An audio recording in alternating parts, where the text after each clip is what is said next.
I'd like to welcome you all to this Stand Up to Racism annual conference, mobilising the anti-racist majority, how do we defeat Johnson's racist offensive? So the workshop you're joining is on the policing bill, defending GRT communities, Black Lives Matter, and opposing the crackdown on Dissent. I'm Nimi Travedi. I'll be chairing this particular workshop. I am part of Stand Up to Racism Wales, and you can see the background that I've got behind me is the beach in Tenby with welcome to refugees but not racist, which was part of the campaign to support the Penally refugees who were housed in that disused camp, and we had a very successful campaign organised to have that camp shut down.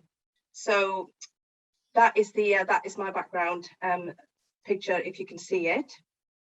So just to let people know that we've had over 1,700 bookings for this particular conference this year, and therefore it's really good that that's happened, and it's an exciting event where obviously we've been part of yesterday and also today about crucial discussions and networking and organising to take the challenge on and continuing to build the fight against racism. This session comes at a critical time when the draconian powers in the policing bill threaten the right to protest, the rights of the GRT communities and others. The Black Lives Matter movement has shown a light on police brutality, leading to important questions being raised about the accountability of the police. So this is a very important workshop, and I'm really pleased that we have many people who joined this particular session, and we've got some fantastic speakers who are going to start speaking in a minute. So once the speakers have spoken, all the speakers, the panel speakers will have about 5 minutes to speak, after which we will have plenty of time to have a discussion. And I hope everybody's familiar with raising your virtual hand in order to take part in the discussion bit. So you can do that, or you could put a question as well to the panel. All the speakers will come back at the end to summarize for a couple of minutes and answer any questions or add to any points that they may want to do as well. So I'm going to start by introducing our first speaker. I'm really pleased to have Jake Bowers with us. Jake is part of Drive to Survive, a grassroots campaign against Section 4 of the policing bill that threatens Gypsy, Roma and traveller life in Britain. And Jake is a Romani journalist and a filmmaker. So welcome, Jake. If Jake can be unmuted. There you go. I think I'm unmuted now. Thank you, Nimi. Really appreciate it. It's wonderful to be here, and it's always nice to be included on kind of on issues and conferences about racism. And I'll cut straight to the point because I've only got 5 minutes as to why I'm here, which is part 4 of the police bill, and I'm sure the other parts in terms of its kind of crackdown on dissent and its affront to our democracy will be spoken about at great length by other people. But the reason that I'm here and the thing that I would like to speak about is part 4 of the police bill is an attempt by the Tory party as part of its culture wars to remove gypsy and traveller nomadic life from the British landscape. And it does that by introducing a new offence of criminal trespass against people from my community and the other gypsy and traveller communities who are residing on land where they don't have permission to be. Now, somebody who might not notice this, you might think, well, that's not so bad. But let me tell you about the history of my community, and then you'll see why we are describing it as kind of cultural cleansing of the British landscape. My community comes all the way from India, the Romani community. Our language, the Romani language, has words in it that are exactly the same as they are in Hindi or in Sanskrit. And we came here, we left India about 1,000 years ago because we were nomadic people that were kind of, that helped to kind of service the needs of the armies of those days. We were metalsmiths and horse dealers. And over the last 1,000 years, we've traveled all the way from India to Britain and we've been in Britain for the last 500 years. So a big part of our culture, as well as our language, our beliefs, the importance of the kind of the extended family network for us is being nomadic and living in caravans.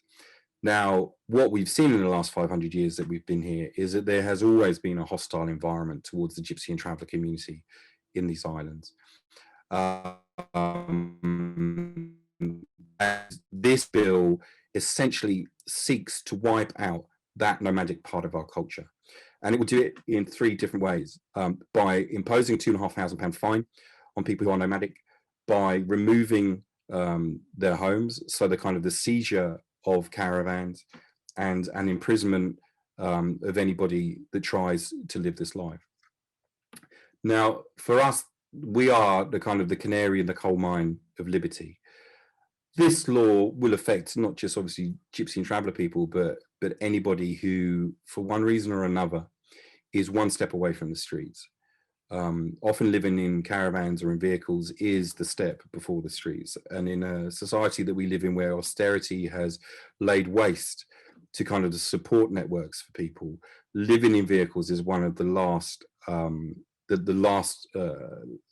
resorts that people can resort to before they hit the streets. So this isn't a direct attack on our community, which we don't believe would be tolerated by any other community. So over the last 3 months, we've organised a Summer of Discontent through a community-led campaign called Drive to Survive, where we first gathered over 900 Gypsies and Travellers in Parliament Square. Then we went to Appleby Fair, the biggest Gypsy horse fair in Europe. And then we took the spirit of Appleby Fair and we took it to outside the Tory Party conference in Manchester, where we joined up with amazing allies like Chantelle, Lunt and Marvin and Newton, and people from the Black Lives Matter movement, to say to the Tory Party that we're not going into the history books. You may not see us as part of your vision of a very monocultural Britain, but we will persist in existing for the next 500 years. But one thing that Priti Patel has done by actually including us in this bill is she's actually done us a bit of a favour, because for the first time in my life, people across all kinds of associated movements, whether that's the labour movement, the environmental movement, the anti-racist movement, human rights movements generally, have begun to see that the treatment of Gypsies and Travellers is a litmus test of a civilised society. If Britain cannot tolerate the existence of Gypsy and Traveller communities in the landscape, then its intolerance has been unleashed. And whilst on this stage, in this particular piece of legislation, they're coming for us, they, as we know, in other bits of legislation, are going for everybody else. So part 4 of the police bill is an existential threat to the Gypsy and Traveller community of this country.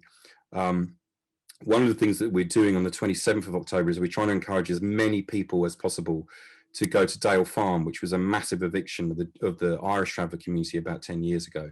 And we would like anybody who can make it to come along the 27th of October to show that that massive eviction, which just left a crater in the earth, was no way of solving the accommodation conflict that there is between Gypsies and Travellers and the rest of the community. I'm going to wind up now because I'm sure I've taken my 5 minutes, but it's wonderful to be here. I'm going to try and stay for as much as possible of the workshop, and it's wonderful to be here and to be part of the movement which is resisting the police bill. Brilliant. Thank you so much for those really powerful words, Jake, to start off this important workshop this afternoon. And I completely identify with you. I mean, I'm an Indian myself, so solidarity to you, as somebody who comes from India. And what you said really about the rich culture about the Gypsies and Traveller community is so important for us to embrace and be part of that. And you clearly outlined the draconian impact that the bill is going to have on the community, and how important it is for all of us to be part of that one fight. So solidarity to you, and I hope you are able to stick around for a bit longer. So as Jake was saying, our next speaker is Chantelle Lunt, who is part of Merseyside BLM. Chantelle is a founder member of the Merseyside BLM Alliance. as well as being an educator, a writer, an entrepreneur, an activist, and as well as a former police officer. So it's very interesting in a minute when Chantelle will speak to us about part of this workshop. So welcome, Chantelle.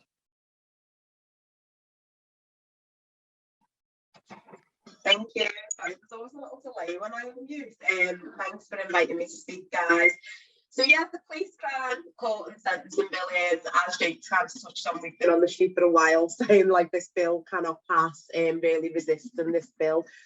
And there's many reasons why, but for me as a former police officer, something which I've been saying quite vehemently has been the police do not need more powers to police process. They have enough power under Public Order Acts. They have enough powers at their disposal to not only police protest, but to disproportionately police protest and to misuse their powers to oppress protest and to stifle working class resistance and dissent. So for me, when I read this kind of bill and saw all these new powers coming through, you know, 10 years in prison for raising your voice too loud, like one person with a megaphone can go away for 10 years, I was like, this is horrendous. Obviously, it's like a police state, it's really disproportionate. But also in the back of my mind, all this kind of rhetoric about the police being powerless to stop protests was absolutely ridiculous.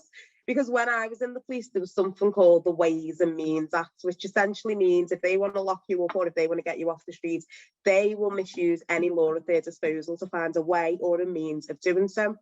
And to put this into context, if anyone has been in either Manchester or Liverpool over the past few weeks, you will see the many ways and means that the police can misuse legislation to basically disrupt dissent and disrupt protests. So I'll start off with Manchester. I've been to Manchester, obviously I live in Liverpool, like we're neighbours, I'm always there. I was shocked when I was in Manchester for the Tory party conference with Jake protesting against the Tories. The level of policing in Manchester was literally Priti Patel's like dream police state. There were hundreds of officers on the ground, not just officers' uniforms, militarised officers, officers with overt firearms. We look up to the sky as a group of peaceful protesters, trade unionists, working class people just peacefully marching through Manchester. We've got public spaces blocked off with massive metal gates. We've got snipers on the roof with the guns pointed at us. And we've got the police stood in front of us, kind of blocking the way between some of our organisations with this really militarised stance. And I was like, what have we done, or what do they think we were planning to do? We weren't planning to do anything. We were marching peacefully through Manchester to then have speeches to then go home. And they knew that because we would have done a lot of background searches. So for me, it was just this overt display of brute force and strength that was unnecessary.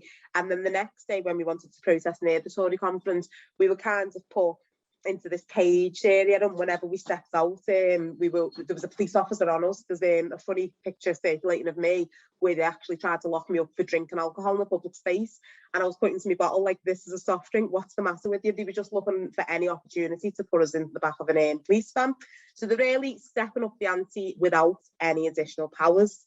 Now in Liverpool over the past 4 days, we've had protests to an arms fair that we have as a city. We've resisted massively, but it went ahead. Obviously, we have the right to protest in a public space. The day before the arms fair was due to take place, the police put a dispersal order in place and made the area, the venue of the arms fair, a dispersal zone. And a dispersal order is meant to be used for incidents where there's been antisocial behaviour and there's been antisocial behaviour and they're worried that there's going to be violence. And so if you're there with 2 or more people, you can be asked to leave the area, and if you come back to the area within 48 hours, you can be arrested. Now, anyone thinking ahead will see the issue here. If we're planning to protest in that area and the police have put a dispersal zone in that area, essentially they've made protests ineffective. We can't go to that area. But they did very helpfully set up a protest zone, which was a little area round the back where they couldn't see us at the Blinken conference, the arms fair. So we were hidden around the back, and people from my team and people were arrested who weren't doing anything. People were harassed by the police. People from my team, when they become separated from the protest, were given these dispersal orders and told to be arrested and profiled by the police at the time. And once again, we had these really big metal fences put all over the Albert Dock, which blocked off the ACC, which is the conference centre, from public access. So for me to suggest that the police are powerless to break up protests and they don't even know what to do and they've got not enough power is ridiculous. There has not been a violent protest in Liverpool I think, for about 10 years. We don't do violent protests. We're a socialist city. We do working class resistance. So to misuse police powers in this way was absolutely abhorrent. So they do not need more powers. In no way do they need more powers. If they want to lock you up, they will lock you up, as has been displayed over the past few weeks. If they want to be violent towards you, they will be violent towards you. So there's no premise that this bill is needed. It is purely a display of power by Priti Patel to nod to her nationalist blinking fans, and that's all she's doing. She's buying into the culture war and trying to create further division. And so in terms of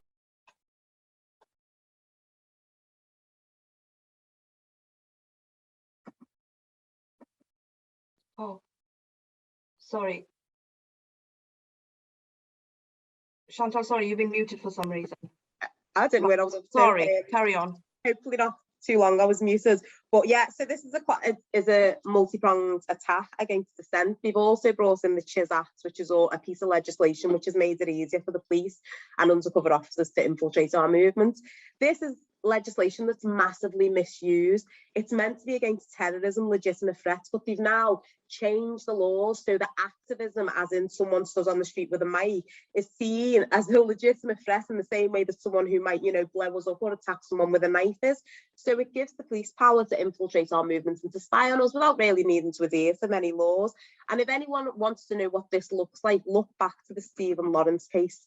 Spy Cops is a book which explores this quite thoroughly. And the Stephen Lawrence, at a time when their family were begging the police to look into his murder, the police were actually infiltrating the campaign, which just wanted justice, a black-led campaign, to spy on the family and to kind of disrupt the campaign. And that's because anytime that black people try to get a bit of agency or try to get a bit of public support, the police and those in power see it as a threat to society because racism is so entrenched in our society. So black resistance and kind of working class unity will always be a threat to them because it's a threat to the elites if we unite and we start fighting back and wanting our power back. So in terms of when the police crime sentencing and court bill came through, the bit that was key for me was the mention of statues, because statues were such an inherent part of the BLM protest. We all saw Colston's statue go in the water, and now a statue gets a 10-year, if you touch a statue, you could get a 10-year prison sentence at a time when if you touch a woman or rape a woman, you can get less than 2 years in prison. And the average Chantelle, sorry, could you wind up, please? Sorry. I'm nearly at the end. And the average conviction rate is less than 2%. So it kind of just shows the rhetoric that the government is pushing. And the last point that I will make is that they've rolled back the need for the police to have suspicion or belief when searching members of the Black community. So rather than investing in our communities, they're investing in aggressive profiling tactics by the police force, which have never been proven to be effective. And the only reason that this is to delegitimise the Black community at a time when we've had more support from intersectional communities than we ever have had in our lives. So the need to resist this has never been more urgent, and we need to not just be looking to resist, we also need to be looking to defy, because the likelihood is that this bill is going to pass. And when this bill passes, we are not going to stop resisting, and we are not going to stop fighting for our freedoms and for our rights and for against this police state. Thank you very much, guys. Brilliant. Thank you, Chantelle, for those, again, really sort of powerful and very informative words about the experiences, you talked about already that people have had as a result of the police powers which are in place, and how they continue to impact everybody in terms of, stopping us from exercising our right to protest and so on. So really, really important words that you have shared with us this afternoon. So our next speaker is going to be Virgil Vito, who is part of the Gypsy Roma and 8 other ethnic related groups. So GR8 aims to bring together all these groups in a movement to influence governmental decisions about these communities. So welcome, Virgil.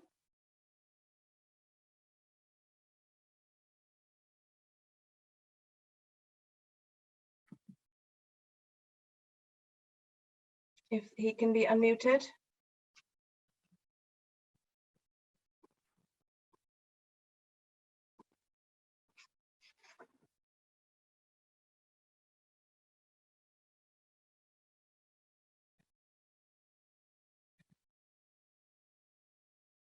Is Virgil still with us? Okay. Okay, he's not answering. So we're going to move on and hopefully he'll be back with us. So The next speaker then is going to be Ian Hopson, who is from the Bakers Food and Allied Workers Union, a national president. So Ian, you're going to be next. Thank you very much, and thank you very much for the invitation. I suppose with what's been going on in the media and obviously the murder of an MP, I think I'd like to just start with that, because obviously I think, you know, the murder of any person is wrong, but blaming a community for an act of murder won't build a safer place, but perpetuate the division our society is suffering. The way we improve life is to value all life, not accept that some people's lives are less worthy than others. And, you know, we've seen on our media recently, you know, the rise of racism, the normalization of discrimination, a media that promotes warped individuals to talk about legitimizing manslaughter and squashing minorities. And then we start to wonder why hate is mainstream, why division and racism has become acceptable. Sometimes even when we can look back at history and see the consequences of what happens when politicians legitimize a society that gives people a right to life and those that don't. We still see people in our media choosing intolerance. And it's why we need to mobilise in our workplaces to counter the media narratives, why we need to go back to our communities, rebuild our structures, to build that labour class movement that led to real change in our society. I mean, listening to the television today, I'm hearing MPs today talk about the use of language, the use of hate. These are the people that send go-home vans around our communities that are talking about pushing refugees into the sea and watching them drown. These are the people that sign off on dropping bombs on people they don't agree with. These are the people that have allowed job insecurities, the homelessness and the poverty rip in the UK that we see every day in our communities, that have tried to shift the blame for the hardship people suffer on different minorities. We've been failed by the political establishment, by the political class who's forgotten their role in life is to represent the interests of people. Thomas Douglas once said, fascism begins the moment a ruling class fearing the people may use their political democracy to gain economic democracy, begin to destroy political democracy in order to retain its power of exploitation and special privilege.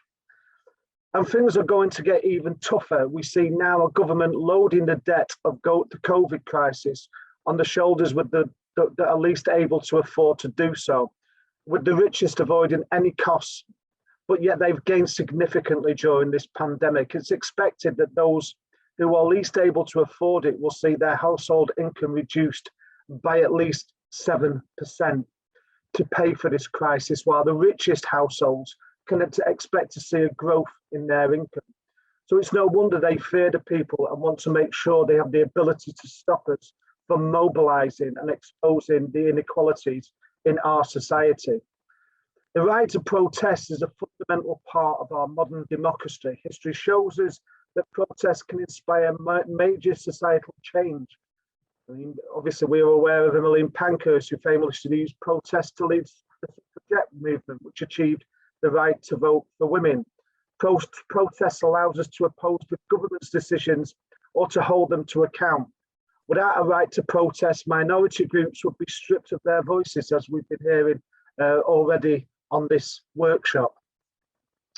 But at least we can end the pretense that the UK is a democracy, as the law that they're intending to pass will end the UK status as a true democracy.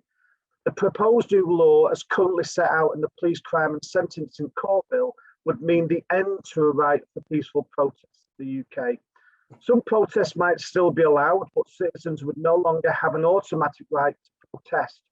Only the right sort of protest will be permitted. In essence, the bill adds to the reasons under which a protest can be banned a new ground, such as noise. If the police believe that any individual or organisation might be disturbed or feel threatened or annoyed by the noise of a protest, they can ban it. You know, this should be a wake-up call to those that believe in fairness, inequality, and injustice. You know, what's clear to us in our union is that Westminster is no longer a place we can expect to improve our lives. It's not going to bring about justice for us. It's out of touch and hot, wealthy, and the media won't hold power to account either. and they won't represent our interests. Despite the laws that they want to impose on us, and despite the consequences this may yield, those giants whose shoulders we often say we stand on need us to get off them and march by their side and create our own history, build a future where life isn't always a struggle, where aspiration isn't the hope of a decent home, the hope of a contract, or to earn a wage you can live on, but a right. And the right to be treated equally is not a dream that one day will happen, but a topic our children will learn about in school, about why hate, intolerance, and division is consigned to a failed past, along with poverty and war. We need to organise and make our demands to rebuild our structures and develop our own means of communication. The road is long and we need to be prepared to walk it, but we know our power comes from standing together, and we know it's best when we call it solidarity. Brilliant. Thank you so much, Ian, again, for that excellent contribution to this workshop, and absolutely solidarity. And can't emphasize enough really the role of the trade unions and trade unionists and working class people in this fight that we're talking about today. So thank you so much for your words. I'm going to just apologies we've received from Mike Mansfield, who was hoping to join us, but he has given us a statement which I'm going to read out next before I bring in the next speaker. So, and the other thing to say, it's really pleasing to see that there's over 70 people, I think more than that, in this workshop. So it's a very big workshop. I'm really hoping that we can have plenty of time for discussion, and our at least next two speakers anyway, will stick to our sort of time, so we allow as much discussion as possible. We are going to try and see if Virgil can link back in shortly after I've read this statement.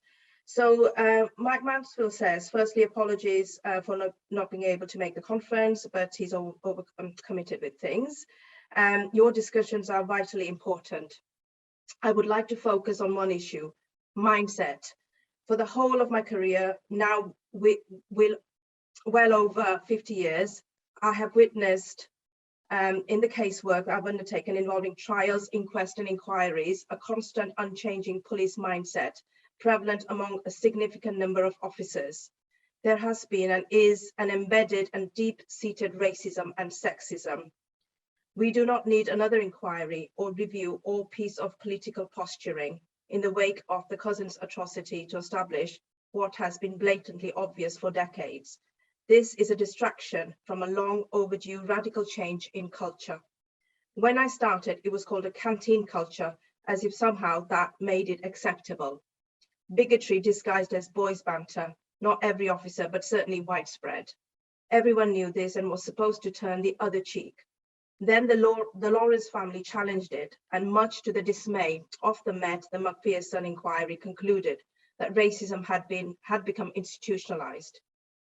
Outcry from the Met, resistance and hostility. It takes pressure from the Lawrence family to make any progress on the 70+ recommendations. Slowly, they are absorbed and attempts made to act upon them. An arduous task for a minority set against snide comments from the majority behind the scenes.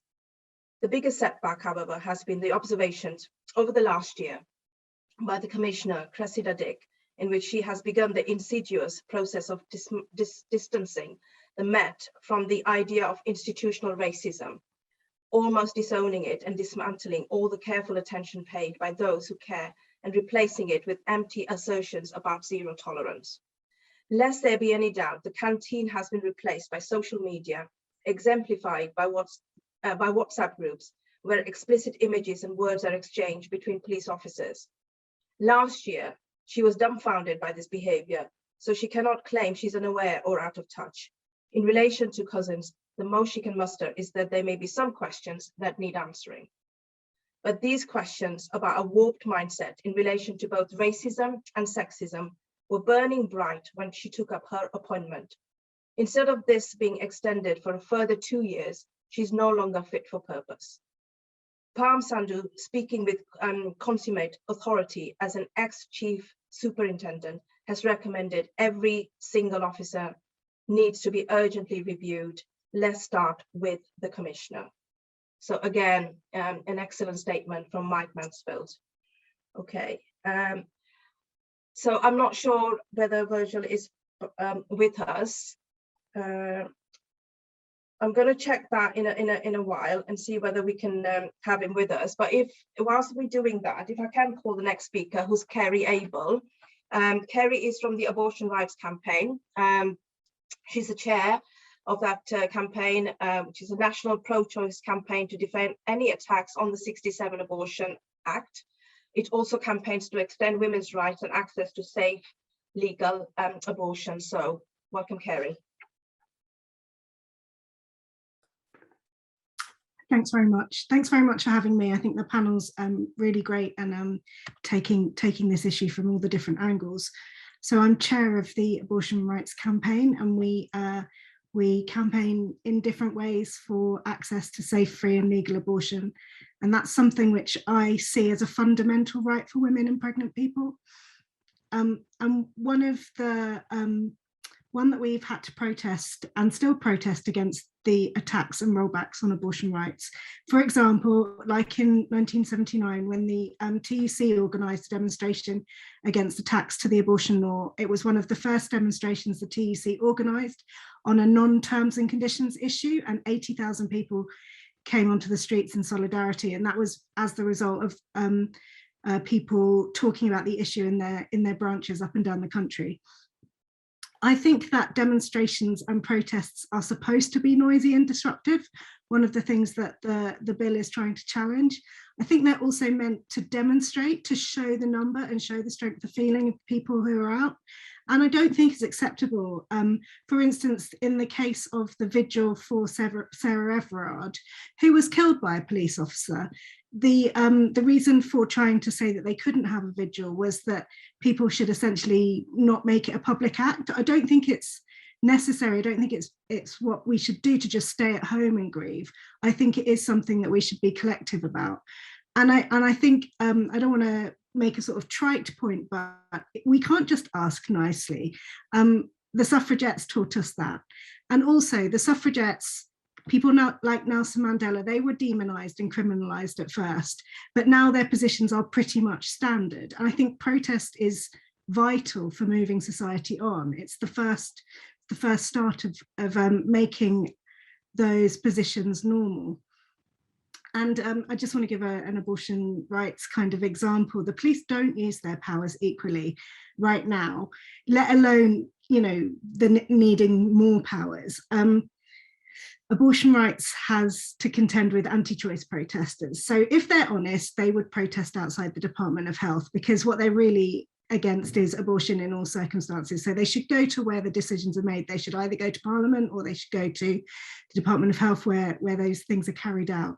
But they don't have the courage of their convictions. So instead they go and harass, they tug the sleeves of those going into the clinics, and they whisper in their ear saying things like, you know, your baby wants you as a mother. And we have, on behalf of, you know, people trying to access their legal common medical procedures, we have contacted the police. And as Chantelle said, they've got loads of powers, but despite the powers they have, they've said they won't use them against these protesters. And you know, they're choosing how they operate their powers, and they're not necessarily using them so that people can access healthcare. They're using them for different reasons. We know that. I know that from the way I've been policed at protests in other scenarios. And I think that it would be remiss of me not to mention the example of the police actions at the Clapham Common vigil for Sarah Everard. And also the negligent and dismissive attitude the police had to Beba Henry and Nicole Smallman, the two Black sisters who were murdered. The protest at Clapham Common was quite big, but it started out as a completely peaceful vigil. It only turned violent after the police kind of decided to get violent. It only turned into a protest when that happened. The police waited until people like the Duchess of Cambridge, who turned up on the day, had gone, then it got dark, and that's when they decided to act. I don't want to reiterate the things that other speakers have said, but I think it's really important to be united as a campaign. I think the bill started out as a way of suppressing Black Lives Matter protesters, and it ended up affecting those vigils for dead women killed by a police officer. But this session is about how we defeat that, and I think that we need to stick together. This is multifaceted, and all of us who want to, whose communities are affected, need to kind of stick together.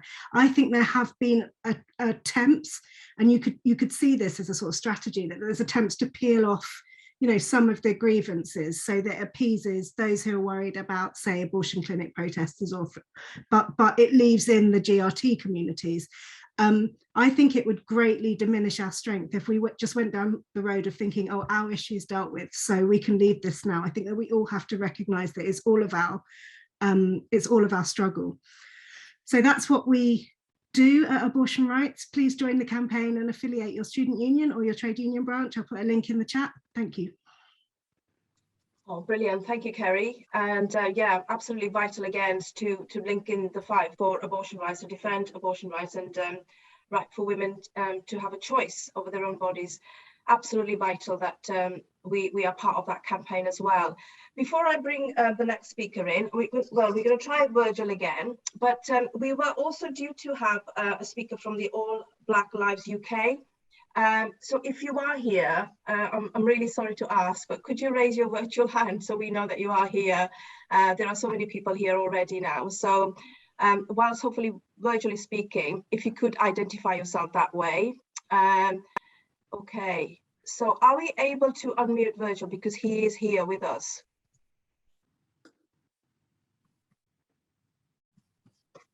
Virgil's put his hand up. Is anybody? I'm not able to do it for some reason. If somebody could help with that.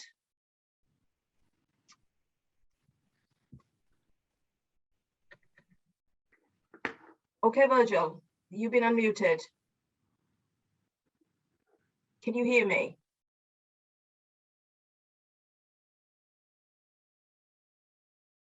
So you are unmuted, Dissent. Are you able to say a few words to see if we can hear you? I think he's still muted, sorry. All of us are trying to unmute.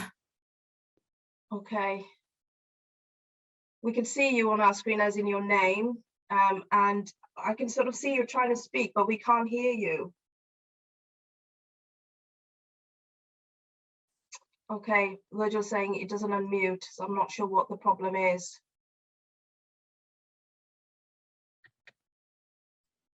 Move on, I think. Okay. Sorry, really sorry, Virgil. We're really trying to sort this out. Okay, so Brian Richardson is going to be our next speaker, and Brian is an anti-racist lawyer and the editor, Say It Loud and Tell It Like It Is, Why Our Schools Fail Black Children. Welcome, Brian. Thank you very much, Nimi. I hope you can all hear me. Can you hear me? Yeah.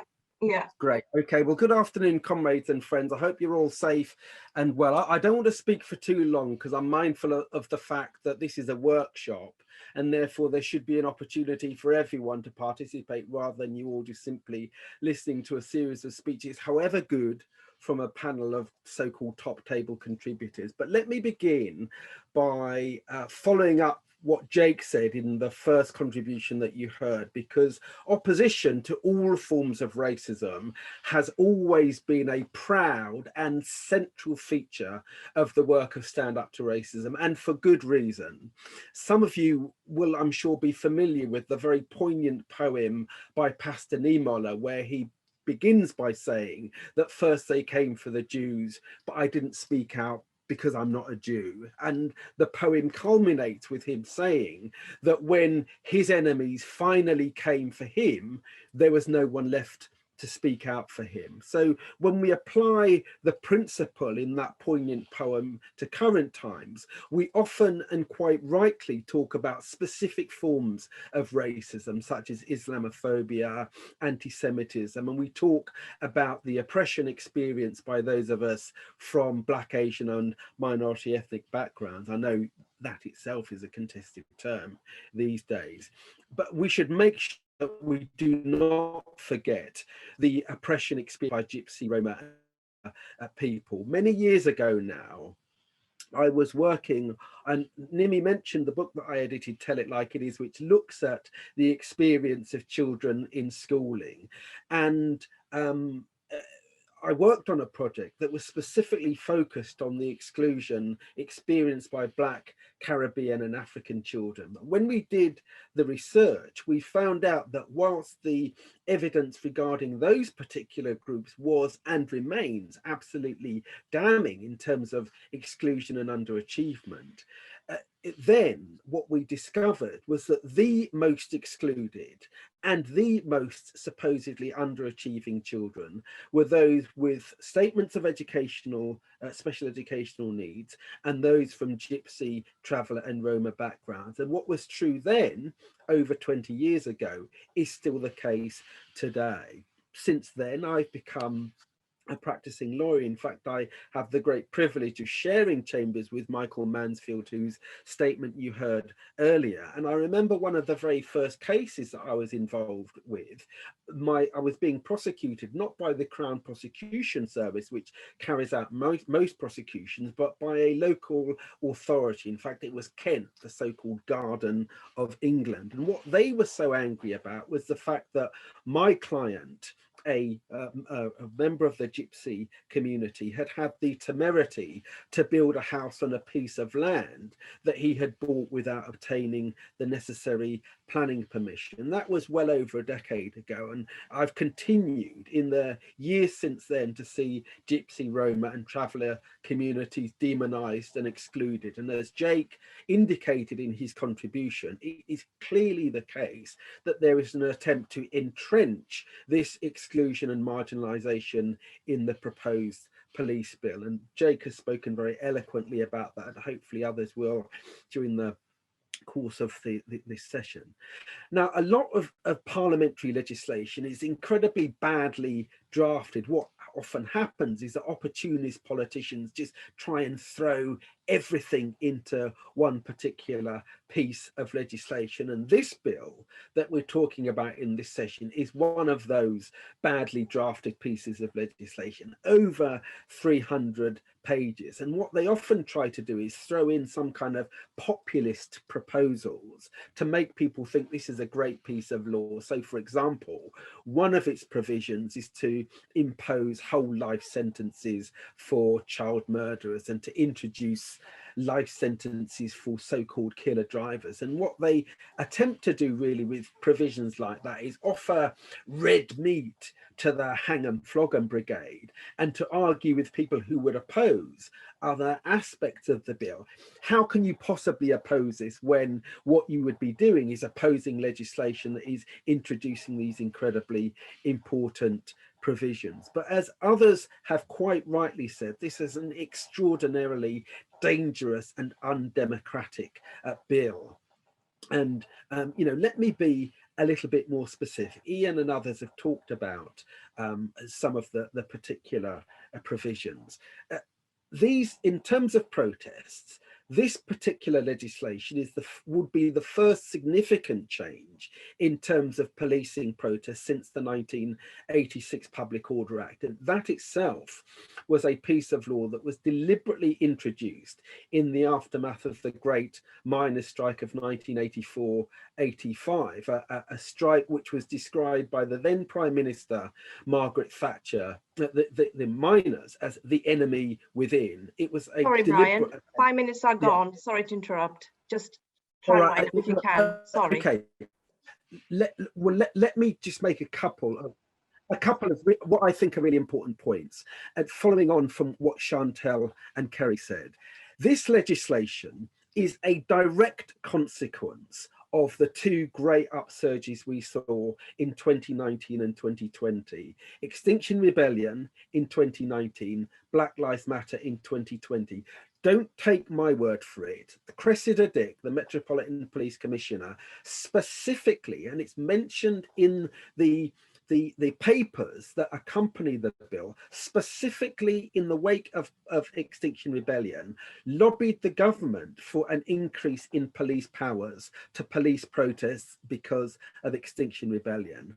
The proposals regarding things like statues, and Chantelle mentioned how extraordinary it is that you could get a 10-year prison sentence for desecrating statues, a sentence that is greater than some sexual offences. Extraordinary. That proposal was introduced in the aftermath of a debate in Parliament where Tory MPs complained about the Black Lives Matter protests and the supposed desecration of statues. So let me finish by saying this, Nimi. What in actual fact we're seeing is in some ways a backhanded compliment to the power of protest and to those great movements that we've seen over the last couple of years. A government intent on culture wars, determined to drive back the successes of those two great movements in mobilizing massive numbers of people. So therefore, if they are determined to launch these culture wars, we have to make sure that we are organized and ready to take them on. And therefore, you know, and we've seen how we can drive them back on the defensive, the way they were driven back on the defensive after the England footballers took a knee, and a government that said that people were right to boo and to protest against them were suddenly forced onto the retreat. We should, let me finish by saying this, Nimi, we should pledge ourselves. Our rights to protest, as Ian and others have said, have been hard fought and hard won. So let's make sure that in this workshop and at this conference, we pledge to defend our rights, regardless of whether or not this rotten bill is passed into law. Thanks very much, everyone, and good luck for the rest of the session. Brilliant. Thanks, Brian. I'm sorry to rush you like that, but yeah, again, once again, really vital contribution from you. So we do have some time for discussion in a bit. I'm just wondering, I know, Virgil, you are with us, and really, you know, would be such a shame if you're not able to speak. So I'm unmuted now. Oh, excellent. Okay, go, Virgil. Yeah, thanks a lot. Thank you. So it seems that the technology is against, even the technology is against the Gypsy Romance travelers. So I would like to begin by congratulating solidarity the anti-fascist movement and the trade unions in Italy for what they done yesterday and the way they stood against the fascism. And also, I want to make a connection with the policies of our government. Build back better. Let's make Britain great again. Let's take control back. Empty slogans, but very efficient because British people believed in these lies. Perhaps they like beautiful lies. You've got the control. Did you make Britain great again? Are you able to build back better? You prove you are not able at all. Look where you brought Britain. This is the greatness you were talking about. Cutting benefits, increasing workers' taxes, goods and services prices soaring. You made a big fuss that there are 1.2 billion jobs available on the labor market, but these are unoccupied workplaces because of your immigration policies. Jobs that will not bring billions in contribution to the state budget. All these costs for the good and wealth of Boris and company. You took the opportunity of COVID pandemic to get us in debt and give billions to your friends for ridiculous private contracts. You took the pledge of net zero emissions by 2050, but you condemned the insulate Britain activists of disrupting economy. At least they try to build a better future for Britain. How many women have to die to be raped or abused until you do something about women's safety? Misogyny must become punishable hate crime. Beside your incapacity of governing, you conducted extremist nationalist policies that culminated with the police court and sentencing bill.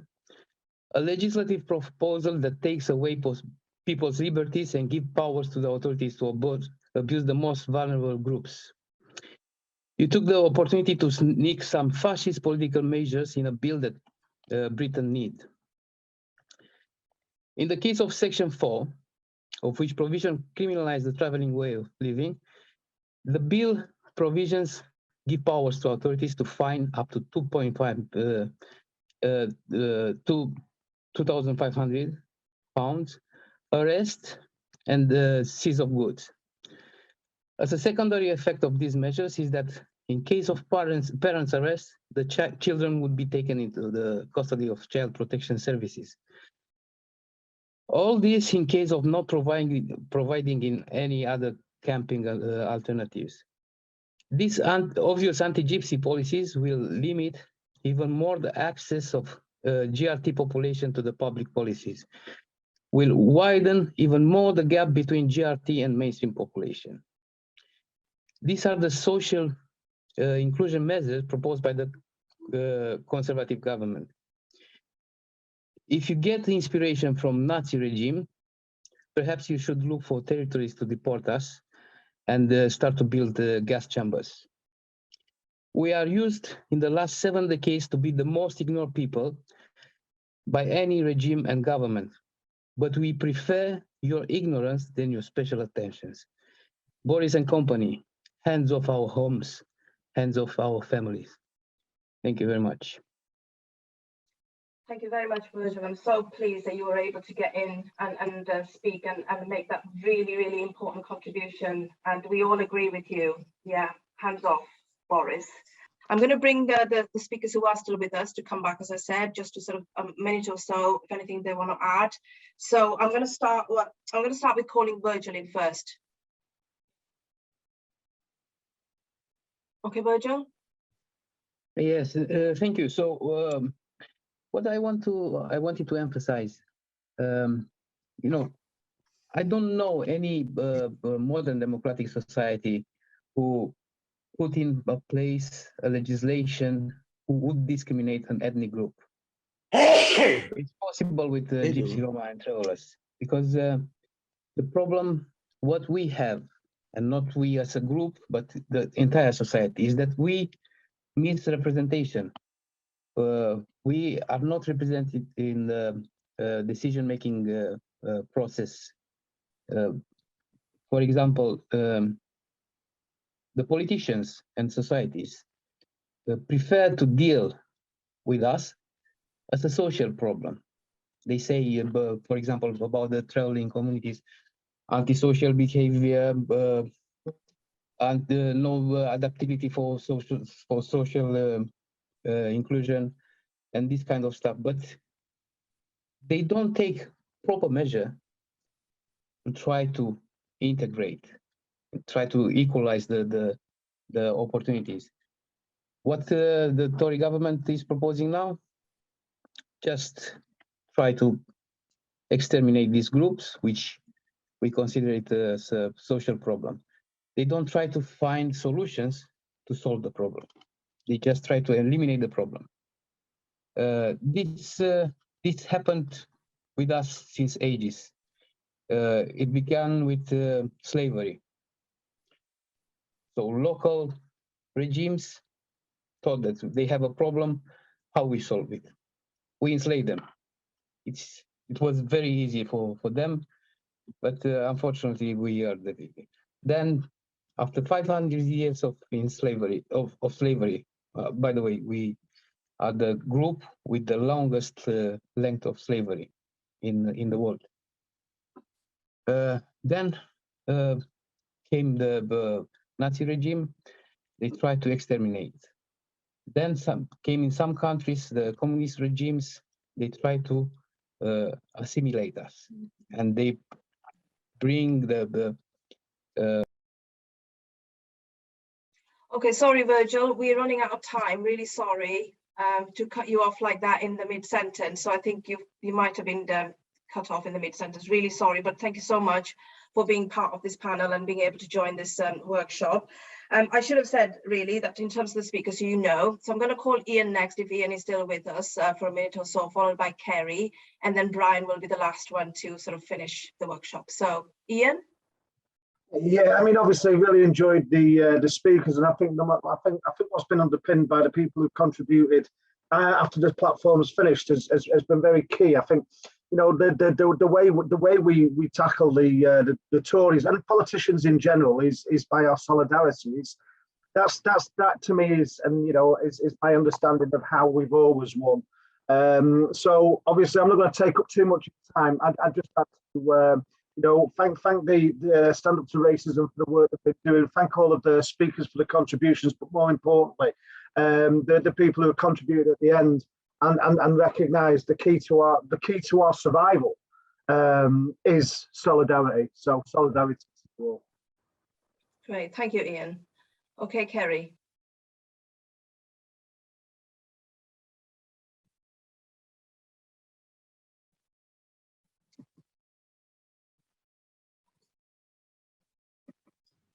Oh, hi, sorry. I really wanted to be quick. I think that carving up this bill and later as it goes along, I think will be very divisive and will be when it gets harder and harder to stick together, like it's deliberate. You know, the people who proposed this bill want us to all separate out into our different constituencies and fight amongst ourselves for the crumbs.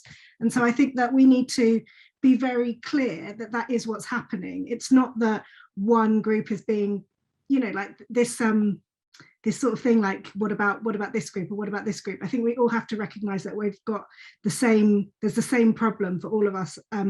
All of our rights depend on the ability to protest.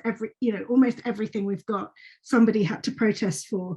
I think we've got to work out a way of talking amongst ourselves so that we can group together, we can be broad and avoid this kind of a chilling effect of protesting, because you know that it may come a point where only one group of people is still in this bill, and we have to still, even if we're all right, we have to still work to protect those sections of the community.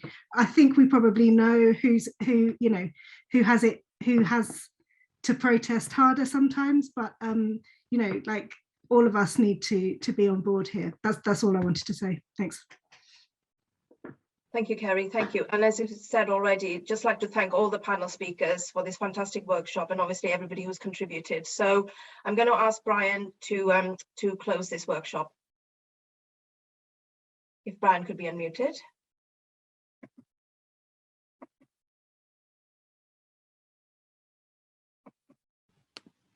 I think I'm unmuted now. Yeah. Yeah. Thanks, Nimi, and thanks everyone who has both attended and contributed. A very quick quote from another barrister, Chris Dorr, in an interview for The Big Issue. He said this bill hands over the power of deciding whether a protest is justified or should be allowed, decisions we as citizens have had for generations, directly to the Home Secretary. That's an extremely chilling development. It would be a chilling development handing that kind of power to any Home Secretary. To hand it to this Home Secretary, Priti Patel, the woman who supported people booing the England footballers taking a knee, the woman who says, as has been indicated, that she is prepared to see migrants drowning in the sea because she intends to authorise the sending back of boats of people seeking asylum, is an extraordinarily chilling development, and one that we have to make sure that we resist. I think Kerry, in her opening contribution, said that this bill is almost certainly going to go through, and I think that's right. You know, it's at its final stages. The probability is that this bill will go through, and therefore it raises the question of how we organise, how we campaign, and how we protest. And as I said in my first contribution, our rights to organise, to campaign, and to protest were hard won, and were won despite, not because of Parliament, and therefore we have to think about, and the importance of conferences like this and coalitions like this is that we discuss the ways in which we come together from all of our separate communities that have been so well represented in this workshop and at this conference, how we come together to ensure that we build the biggest possible opposition, not just to this bill, but to all forms of racism and oppression. On that note, Nimi, thanks very much for inviting me to speak. Thanks everyone for coming, and enjoy the final session. Excellent. Thank you very much, Brian, and solidarity to everybody. And as Brian said, see you at 5 o'clock, everybody. I hope you can all join the final plenary. So thanks again very much. It's been absolutely brilliant workshop. Thank you, everyone. Solidarity.